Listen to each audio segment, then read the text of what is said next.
Hey everybody, this is Vincent, and I decided to make this video to talk about my experience meeting Eddie Van Halen. It's a crazy story, and I've been hearing and reading a lot of people's stories the last couple of weeks, and they've made me feel better, all things considered, just knowing how touched other people were by Eddie's kindness. And it's been emotional, but at the same time, somewhat cathartic to know that there are so many other people out there who had experiences like I did. And aside from family and maybe a close circle of friends, not a lot of people know my story. And for me, this isn't so much a story about having met Eddie Van Halen. I think it's a story more about just the kind of person Eddie was and his kindness. And it's a story that has been very, very important to me since it happened 25 years ago. And it's a story that I want my young sons to carry with them someday. My sons are 10, they're twins, and unfortunately they have gotten to know Eddie Van Halen and the band and the music for the last, since they were born. They've been listening to Van Halen.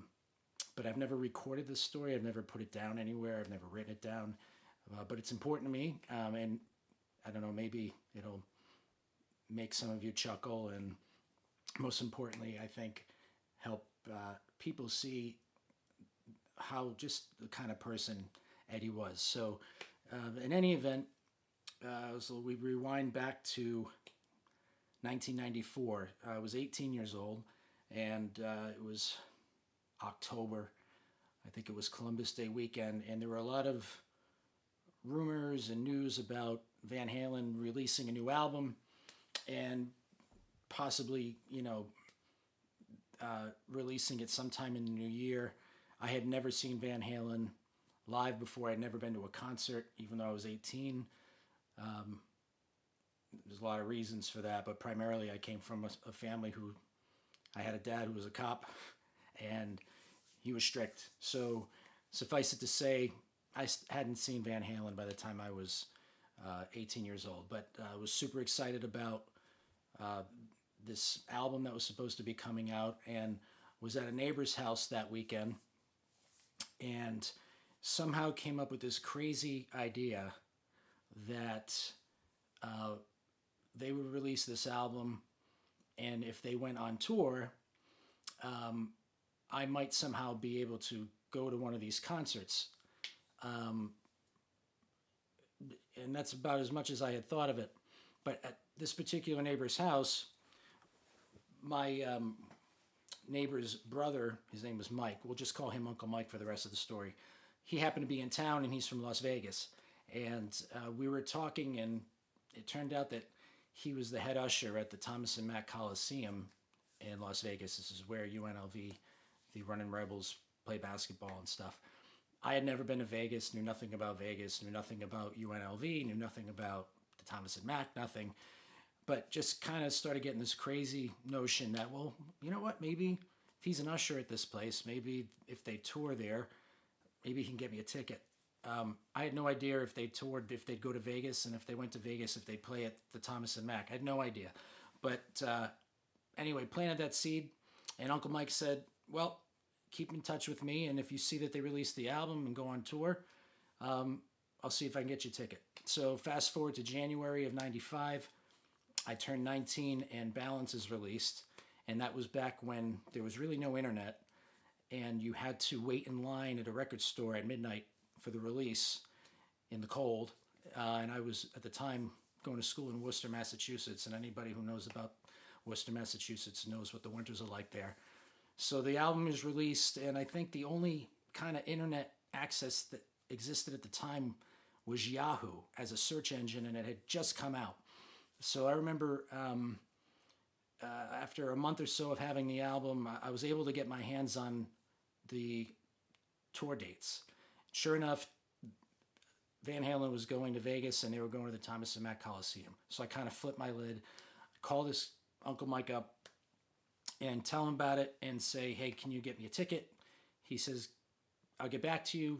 A few days later, leaves a message on my phone in college and says, I can get you a ticket if you can get here. So I didn't know how to get there. Through friends, I learned that American Express at the time had discounted tickets for students to fly round trip anywhere they wanted. So I applied for an American Express card, had absolutely no credit. They gave it to me, which is insane, but I got it, and I got the voucher, bought the round trip ticket, booked a air shuttle van from Worcester to Logan Airport, and on March 30th, which I think was a Thursday, took this van to Logan Airport, flew through Newark, New Jersey, and out to Las Vegas, where Uncle Mike and his family were kind enough to pick me up and put me up for that weekend. So the next day is March 31st, and that morning he gives me a quick tour of Las Vegas, which wasn't nearly as developed as it is now. And then he takes me to the Thomas and Mack, and I got to go inside the Thomas and Mack, and I met a few of the guys that worked there, and I could hear sound check. So I snuck into, one of the entryways into the stadium, and it wasn't Eddie or anything. It was, the techs setting up instruments and the drums and everything else. So anyway, did that tour, left.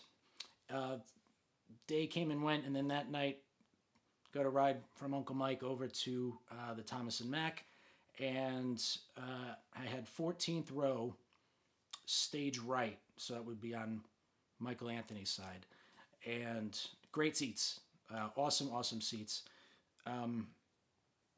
But I started thinking, well, I flew all the way out to Vegas. Nobody knows I'm here except Uncle Mike. I'm going to try to get better seats.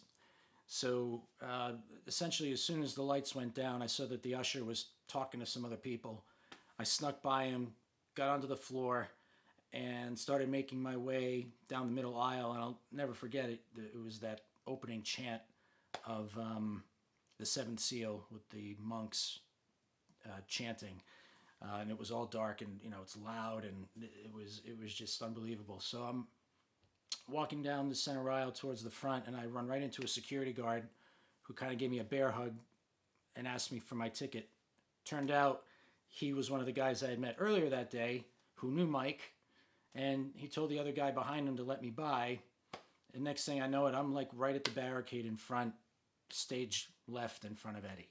So that was experience number one, front row at Van Halen. And I had also made this crazy big banner with the VH logo, and I had painted a bunch of other things on it. It was a queen-size bed sheet, and I spray painted all this stuff on it. And not long into the show, maybe within 2 or 3 minutes, I took this banner and I threw it at Sammy. Sammy catches it. Him and Michael open the banner up and start spinning around to show everybody, and the place erupted. And I thought I was like completely dreaming at this point that this whole thing was happening to me. Again, a kid who had never really been to a rock concert before, suddenly he's front row in Las Vegas and is watching his heroes run around with a banner that he had painted in his basement, thinking that maybe he would be able to throw it on stage, right? So Sammy puts it on him, starts running around like it's a cape, and the whole thing was just absolutely nuts, and the show was amazing, and people were aggressive, and I remember getting pushed up against the barricade a bunch of times. I mean, the energy was just unbelievable. People were just so into this show.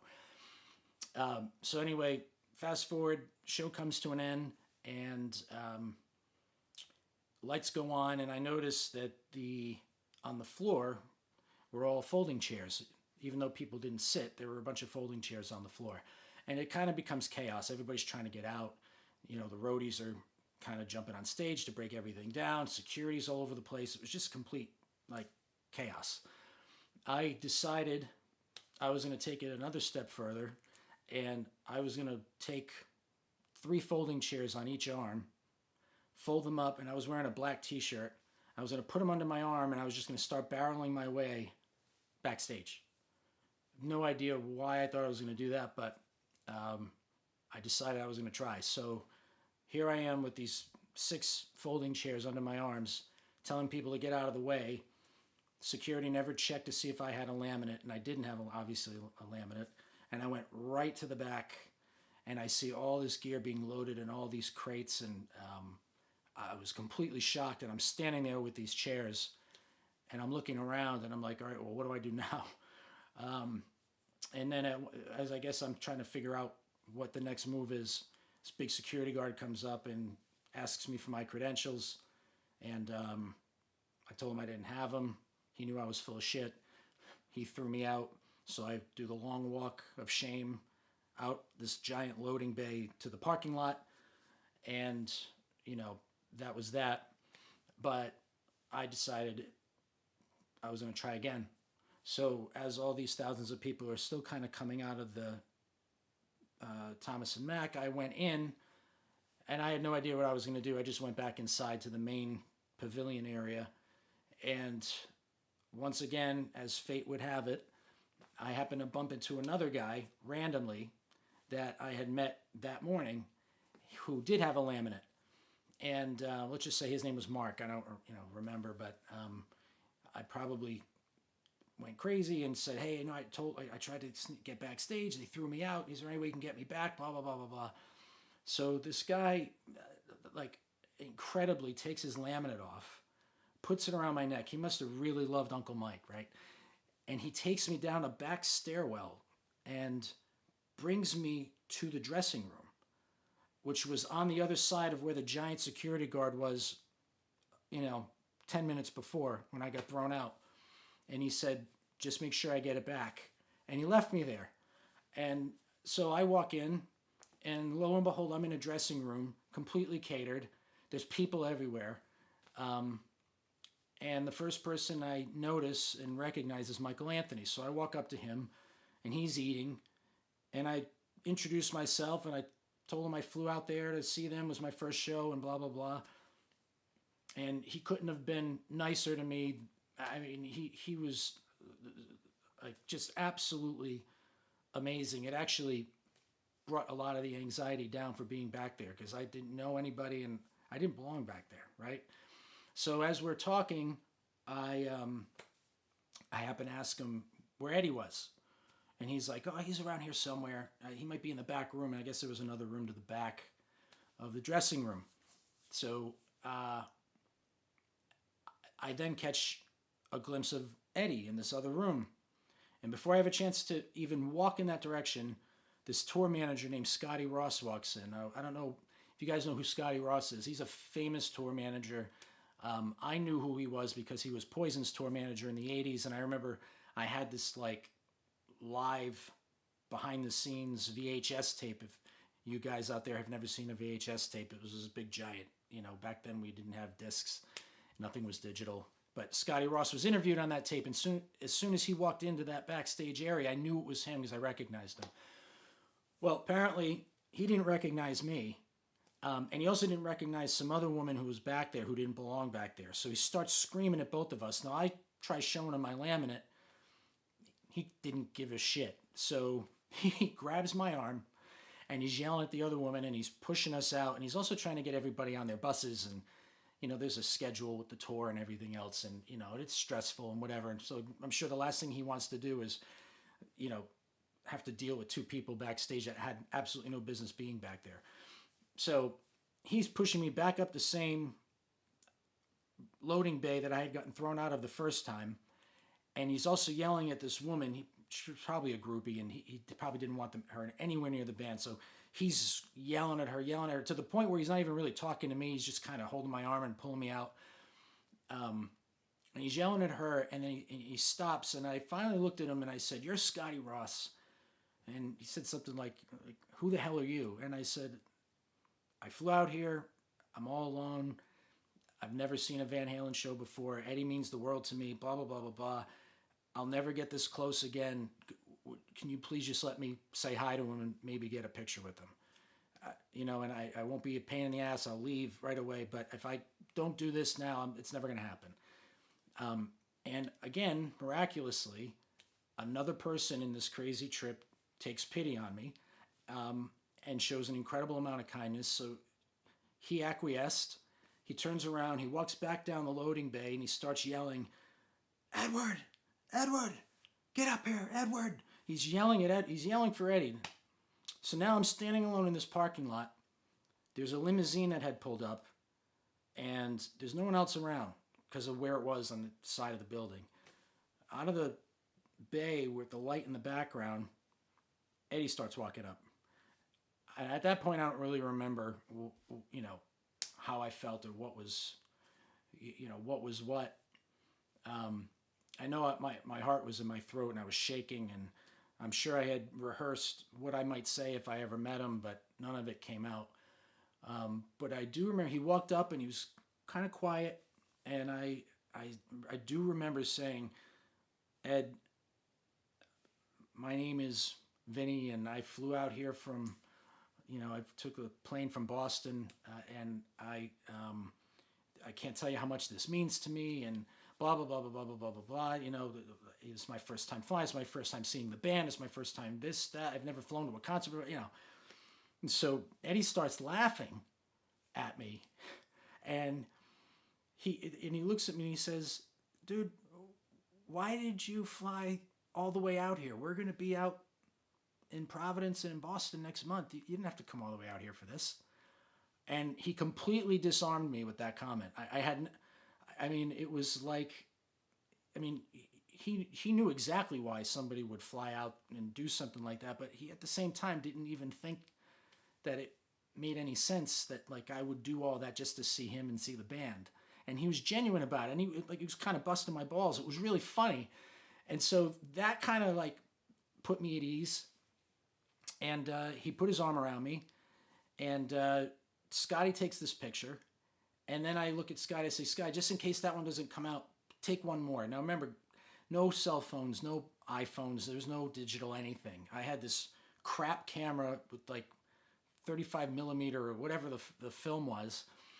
And I was afraid that if that one picture didn't come out, then I was screwed. So Scotty didn't get mad. He took another picture.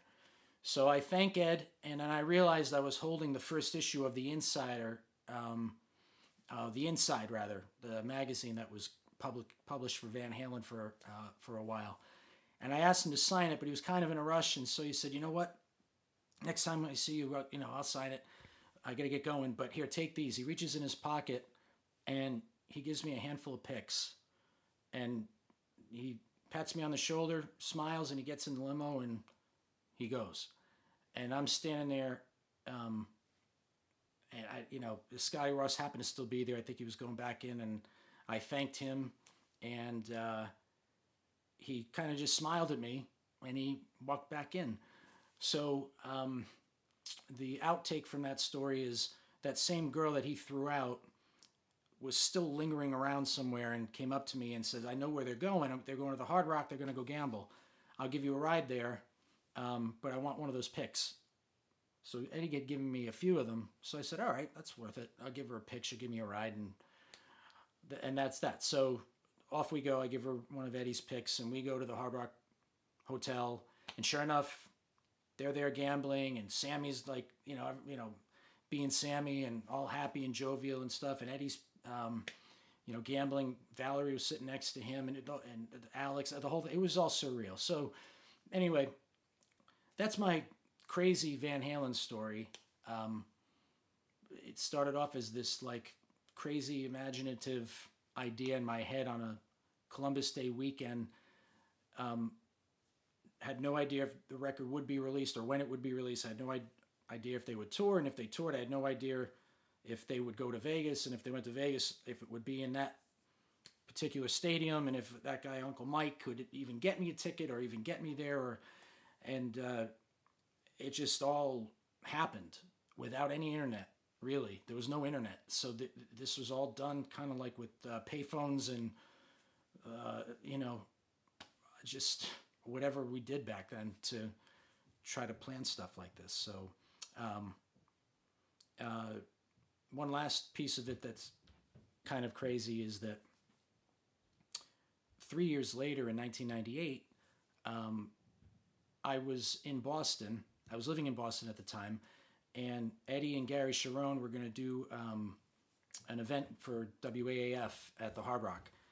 And so it was a limited event. You had to get in line early and all this other stuff. So I had gotten there really early that day to see this thing, and I took the picture that this guy Scotty Ross had taken and blew it up and had it in a tube.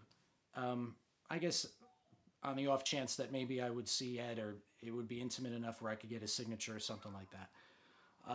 So anyway, I'm holding this picture and waiting in line, and I was relatively early in line at this point.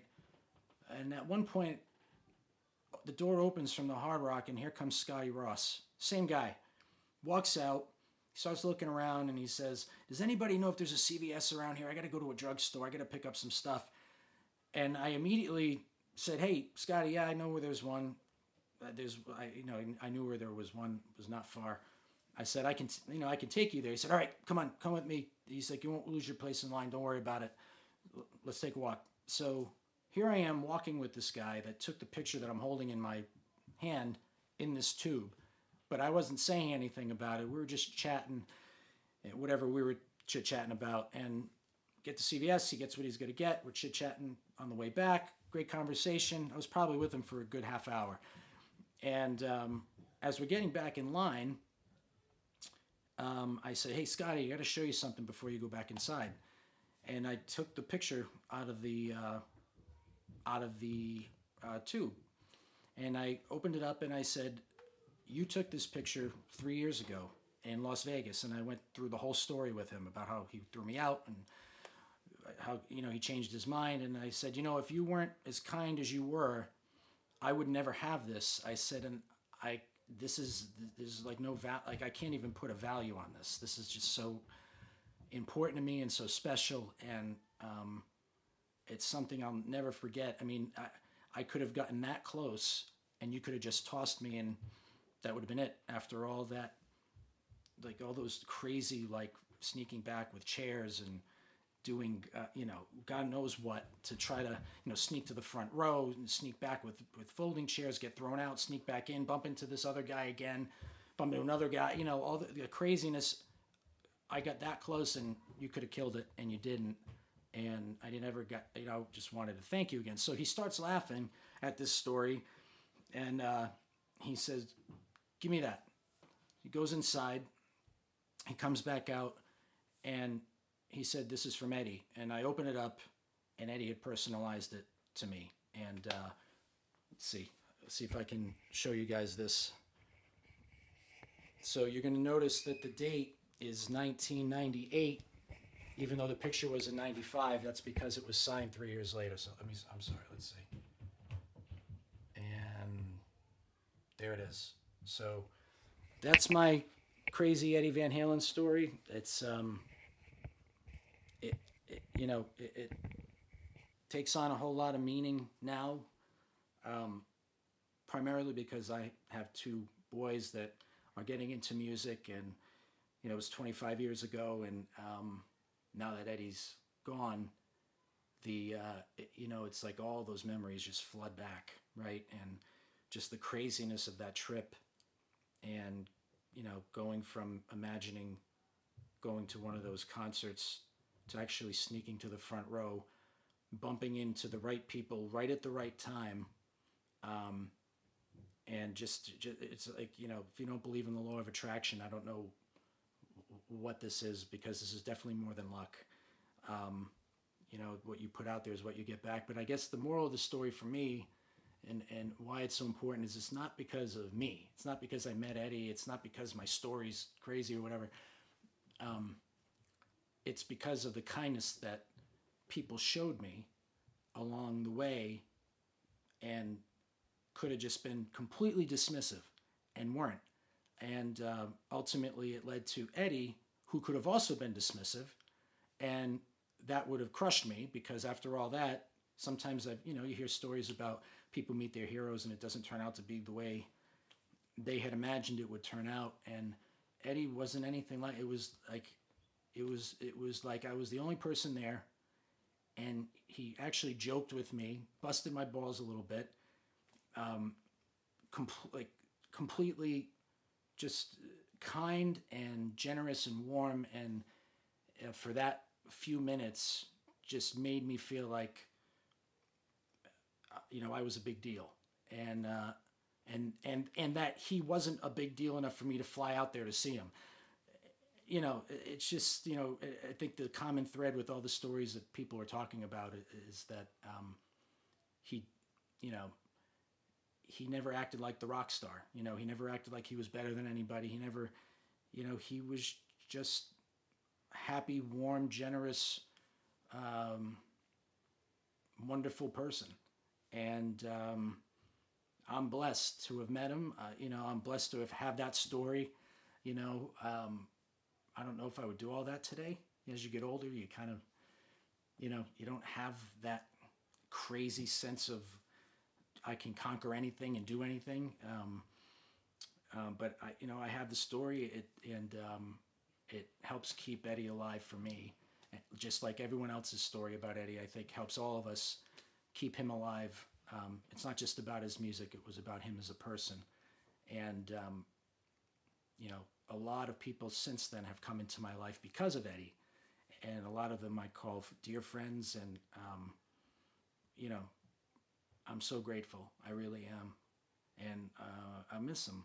I miss his music, and I think it just helps for all of us to kind of share our stories or experiences, whether even if it's just you went to a concert and it was a great concert, or you don't have to have necessarily met him, but that's a special story for me, and thanks for listening and checking it out. Before I go, I actually have some pictures. These are actual physical pictures. They're not digital. So I don't know if you can see that. That's Uncle Mike.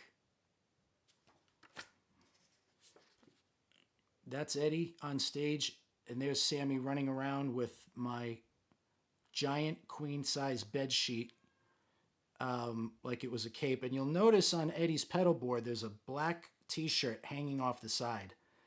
That was mine. I bought that at the merch stand and accidentally threw it up with the bed sheet. Never got the t-shirt back, but that's okay.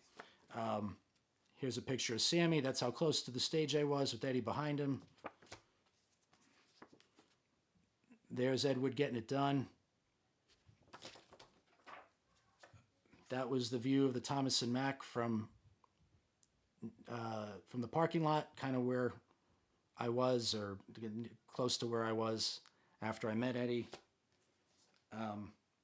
Here's the view backstage from the hallway where the backstage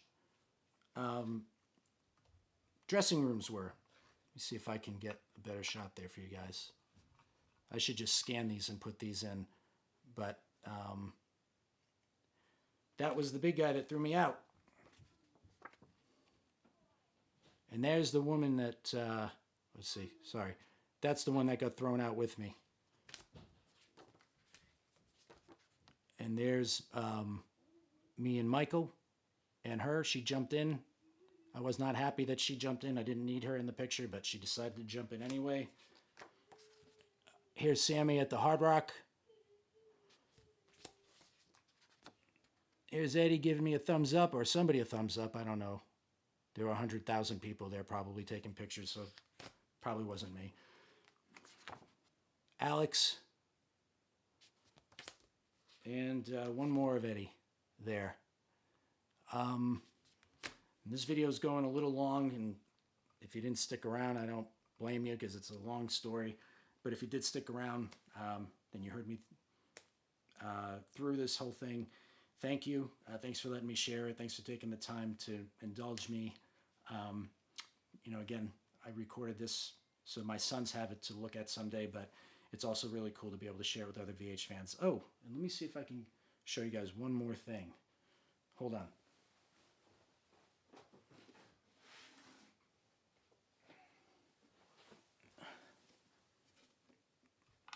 Okay, that's the pic. Well, there's a bunch of pics in there. I don't know if I can see it there. See those pics on the thing there, but that's the pic, and yes, that's Eddie's cigarette.